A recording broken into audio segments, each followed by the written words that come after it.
Hey guys, so we're about to begin our summer here in the Deep South, and summer is always accompanied by massive swarms of mosquitoes, millions upon millions. And as you can see, my backyard is surrounded by forest areas, and the mosquitoes are just never ending. And also we have a very high water table, which allows puddles to form even after a short rain, and they're here for a few days.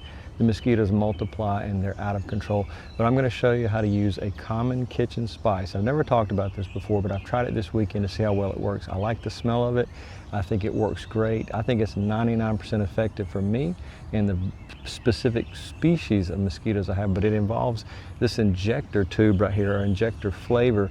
You use a lot of time on meats, but you can use this to help get you to control those mosquitoes. So let's head into the greenhouse and I'll show you how to put this all together, and you'll be able to keep mosquitoes at least 5 to 10 feet away from you at all times, wherever you're gardening.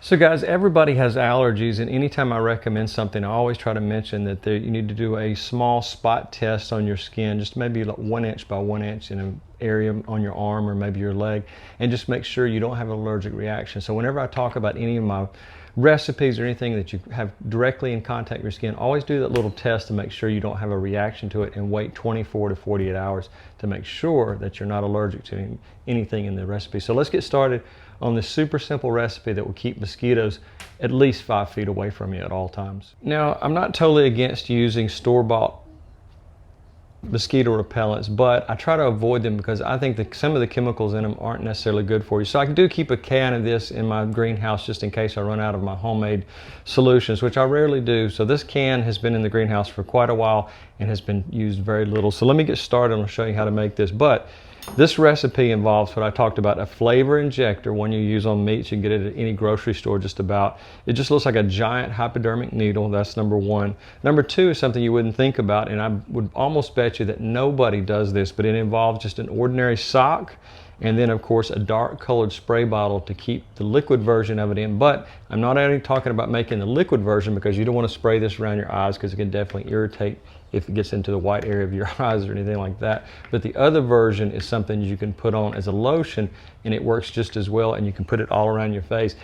This product, I've did a lot of reading on it, the specific main ingredient, and it is actually used for some skin conditions. So a lot of people find that it has healing benefits. So let's get started and I'll reveal exactly what I'm talking about. Now, the first recipe, I'm going to show you how to make the powdered version that we make into a lotion. The second version will be a liquid that you can spray on all over. But the powdered version involves this sock and this food processor. Some people call it a food processor. I used it for maybe over a decade as a coffee grinder when I had whole bean coffee. But you just take cloves, just ordinary cloves from your kitchen cabinet, and a lot of people will have these in their cabinet they bought years ago. They might have used it once in a recipe and they just sit there forever. But these things have a very specific ingredient. I'm going to put that ingredient right here on the screen so you'll know exactly what acts as a mosquito repellent and sometimes even a mosquito killing agent in here. But we put this into our coffee grinder. We grind it for about 1 to 2 minutes and get it into a fine powder. It doesn't have to be super fine, but it just needs to be kind of like this, just about the same as you'd see it in a coffee ground. What we're going to do with the first part of our powdered version here, now we have 2 ways we're using this, but we're going to take just an ordinary sock. We're going to pour our grounds into the sock, take a string and tie the top of it. You can use a zip tie, but you don't want to use high. You're going to put this in your dryer, so you don't want to use high heat, but you're going to put all of the first set of grounds into a sock, put it into your clothes dryer, and then put your clothes dryer either on low heat or no heat and just run it for about 30 minutes with whatever clothes you're going to be going on a hike, a camp, or working outdoors. And make sure you do that for at least 30 minutes. The smell of this will get into all your clothes, and that'll be the first part of the repellent. Now I've poured half of our cloves, our finely ground cloves, into our sock, and there's a couple of reasons you don't want to put this directly into the dryer, although that might seem a great way to do it. But the reason you don't is the cloves can stain the clothes. The cloves can stain clothes. I know that sounds kind of hard to understand, but we're going to tie this off so the cloves won't come out of the sock, because it could also clog your dryer vent and create a potential problem there. So you don't want this floating around completely in your dryer. Make sure that you have it inside of a sock and tie a really good knot into the top of the sock to make sure none of the cloves escape. But after about 30 minutes, the smell of these cloves will be permeated throughout your clothes. If you have the type of dryer you can put a pair of shoes into on a kind of a gentle cycle, you could put your shoes in there so they would emit the same kind of smell. Same as a baseball cap. So your clothes would be permeated with this smell and act as a natural insect repellent before we even have to worry about putting it on our skin. So that's 50% of the usage, is to grind it into the fine powder. Use the sock each time you're going on a camping trip or a hiking trip. I've noticed that I've tried this all weekend long and it's worked great. I did still use the secondary part of the granules, but the spray, I don't have mosquitoes landing directly on my clothes because it is permeating the smell. I will tell you, it's a little bit of a strong smell, but you get used to it pretty quickly. And it kind of reminds me of, I'd say something like a licorice smell, so it's not a bad smell. So I'm going to talk about making the lotion version next, and you can use whatever your favorite lotion is. This is a small lotion container. It's now empty, and my larger bottle is also empty. So one of the things you can consider adding to it is just a little bit of citrus, either citrus peel or fresh lemon juice, lime juice, anything like that. Just a few drops, and that will help too, because mosquitoes are also repelled by citrus smells, but not as much as the cloves. I've noticed the cloves just alone have really made a difference. So what you're going to do is you're going to take whatever your favorite lotion is. It's better that if the lotion is unscented, but you can use scented if you'd like.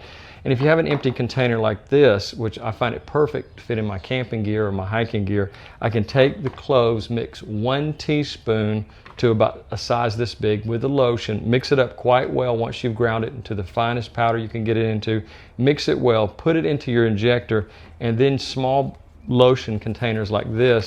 This is specifically made for, like I said, flavor injecting in meat. So you can take it, put it into the top, and inject it, all the entire thing, back into your bottle, and you have an instant mosquito repellent that you don't have to buy, and you don't have to worry about the ingredients of it. So I use a lot of organic lotions because I don't like putting anything on me that has a lot of strange chemicals in it. So just remember, don't throw these away once you're through with it. Something like this size makes it perfect to fit in your pocket. You can put it all around your face and eyes, and you don't have to worry about a spray getting into your sinuses or into the whites of your eyes. So just remember, don't throw these away. Just keep them once you're through with them. Something like this, a larger bottle, might require up to 4 tablespoons, and it's going to be very potent. It's going to have a smell, but you're going to like the smell. I don't think it's going to be something that you're going to hate.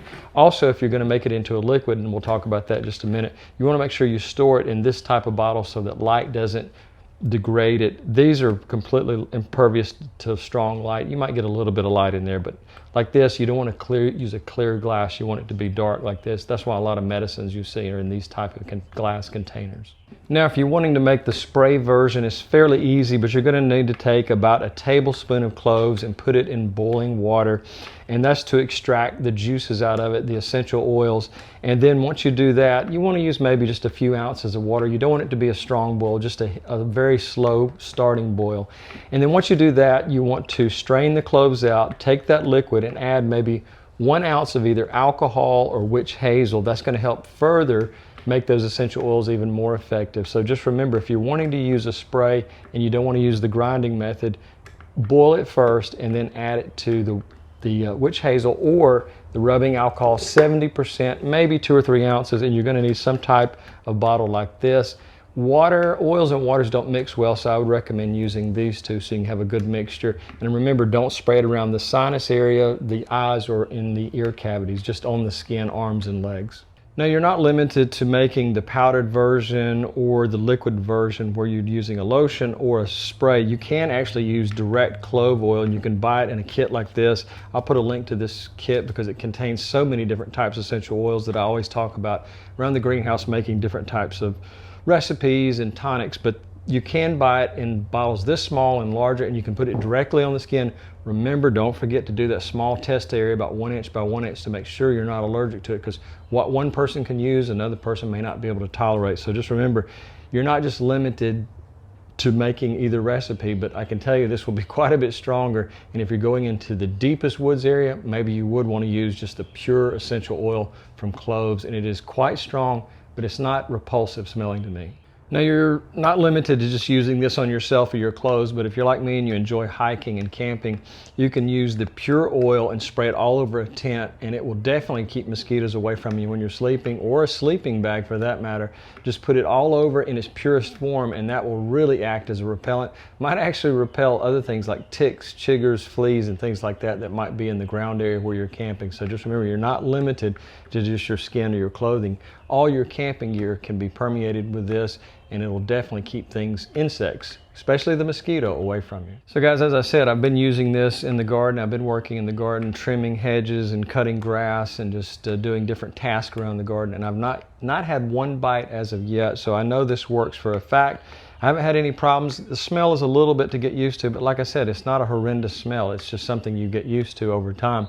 But I'm going to recommend that you reapply this every 3 to 4 hours. So if you're working outside for a long period of time, remember, after about 4 hours, you're going to sweat this off and it's going to eventually be less effective. So just remember that that's really important, that you have a certain time limit.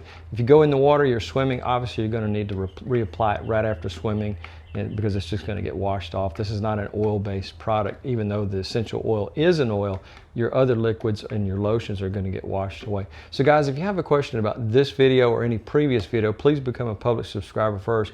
I put those to the front of the line because I want to try to do my best to answer every question. I can't always get to everybody the same day. Sometimes it takes me 2 or 3 days to read through all the questions, but just the general comments, I get sometimes 100, 200, 300 comments or questions a day, and it's just about near impossible to answer everybody. So by subscribing, I always put you to the front of the line. So guys, I really appreciate you watching, and I hope you'll try this because it'll definitely keep the mosquitoes at least 5 feet away from you. Have a great day.